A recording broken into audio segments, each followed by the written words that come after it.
বিপ্লবী আমরা পত্রিকা অনেক লুকায় শুকায় পড়তে পারতাম নানান ভাবে, আবার তারাও মাঝে মাঝে আমাদেরকে পত্রিকা দেখাইতো।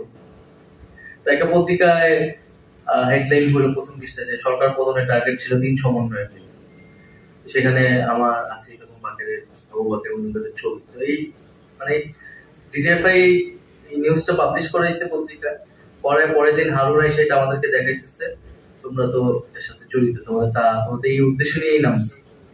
তো এইভাবে হচ্ছে পত্রিকা ব্যবহৃত হয়েছে। এখন সেটার কারণে ওই পত্রিকার প্রতি বা ওইটার প্রতি আমার কোনো বিদ্বেষ বা প্রতিহিংসা বা একটু নেই। আমি সম্পাদক বলছে যে এটা আমরা বাধ্য ছিলাম, আমি বলছি আপনি যে বাধ্য ছিলেন এটা তো জনগণকে আপনার এখন বলা উচিত, সেটার জন্য দুঃখ প্রকাশ করা উচিত, আপনার তো হচ্ছে সেই রিজয়েন্টার দেওয়া উচিত।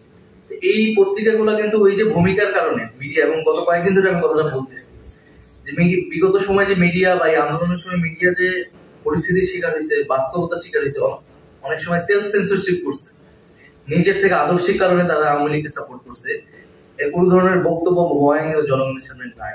বলে আপনারা যদি এটা তো আমি শুধু সরকারের বিষয় না, আইনের বিষয়, এটা খুবই আমি মনে করি নৈতিক জায়গা থেকে এই বিষয়গুলো আলোচনা হওয়া উচিত। এখন মিডিয়া যদি বক্তব্যটা না দেয়, তার পজিশন আসলে সে কিছু সে নিজেই বলুক, তাহলে কিন্তু জনগণের ভিতরে যে অনাস্থা মিডিয়ার প্রতি, গণমাধ্যমের প্রতি, সেটা কিন্তু কমবে না, এবং এই যে নানা ধরনের ক্ষুব্ধতা সেটা আসলে থাকবে। এরকম 2 আগস্টে মনে হয় একটা নিউজ হইলো যে আন্দোলনের নেপথ্যে কিন্তু তরুণ ইন্টেলেকচুয়াল, এই শিরোনাম আমার এক্সাক্ট মনে নেই। তো এটা মাহফুজ আলম, আমাদের পুরো আন্দোলনের সময় তাকে আমরা পিছনে রাখছি, সেভ করে রাখছি, কিন্তু 2 তারিখে হচ্ছে, অর্থাৎ এক একটা শিরোনাম ওই সময় এইগুলো একদম আমাদের মৃত্যুর পরোয়ানা নিয়ে আসতেছে, যে আমাদের নাম ধরে ধরে তারা এরকম নিউজ করা শুরু করতেছে ওই সময়টায়। 2 আগস্ট পর্যন্ত এই জিনিসগুলো হতেছে। তো সেই মিডিয়াগুলোকে এইভাবে ব্যবহার করা হয়েছে। এখনো মিডিয়াকে বিভিন্ন কর্পোরেট হাউস, অলিগাররা ব্যবহার করতেছে সংবাদপত্রে, তারা নানা ধরনের সরকারের সমালোচনা থাকবে, আমরা সবসময় সেটা অ্যাপ্রিসিয়েট করি, কিন্তু এখানে ভিতরের যে রাজনীতি আসলে, কারণ আমরা তো এই সরকার তো অলিগারদেরকে আমরা সাপোর্ট দিইনি, তারা অনেকভাবে আমাদের সাথে এঙ্গেজ হতে চাইছে, আমরা সমর্থন দিইনি।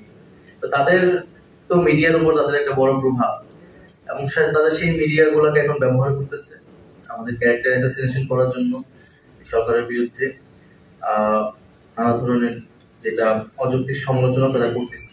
তো আমরা জনগণের সামনে পরিষ্কার থাকতে চাই, জনগণ সত্যটা বিচার করবে। আন্দোলনের ন্যারেটিভ নিয়ে অনেকে কথা বললেন। একটা তো হচ্ছে সেই সময় প্রচারণা ছিল, এখন প্রচারণাটা একটু ভিন্ন মাত্রায়, প্রচারণার একটা আন্তর্জাতিক মাত্রা পাইছে, এখানে একদম ভূ রাজনীতি যুক্ত হয়েছে। তো আন্দোলনের সময় দুষ্কৃতিকারী, আন্দোলনের সময় যারা, এবং যেটা হয়েছে ভাগ করার চেষ্টা করছে এবং আমাদেরকে বারবার বোঝানোর চেষ্টা করছে তোমরা তো সাধারণ ছাত্র, কিন্তু এখানে আন্দোলনকারী তো দুষ্কৃতিকারী ঢুকছে, পলিটিক্যাল অ্যাক্টিভিস্টরা ঢুকছে, বিরোধীরা ঢুকছে, ফলে এটা তো বিরোধীদের আন্দোলন, তো তোমাদেরকে তারা ব্যবহার করতেছে। তো আমাদের জায়গা থেকে যেটা আমরা এটা ওপেন রাখছি সবসময়, পলিটিক্যাল কাউকে যখন রাজনৈতিক কর্মীরা আসছে বা বলা হইতেছে, আমরা এটাকে ডিজন করি। আমরা 23 তারিখে যে সংবাদ সম্মেলন আমরা করি ওই সংবাদ সম্মেলনে কিন্তু ওইটা ছিল একটা লাস্ট আমাদের একটা, আমরা কি পজিশন নিবো আসলে, কারণ প্রজ্ঞাপনটা দিয়ে দিচ্ছে। তো ওই সংবাদ সম্মেলনে আমরা স্পষ্ট বলি যে রাজনৈতিক দলের নেতাকর্মীদের নির্বিচারে গ্রেফতার করা হচ্ছে, আমরা এটা নিন্দা জানাই। অর্থাৎ রাজনৈতিক দলের নেতাকর্মীদের, বিরোধী রাজনৈতিক দলের নেতাকর্মীদের আমরা এই আন্দোলনের অংশ মনে করতেছি।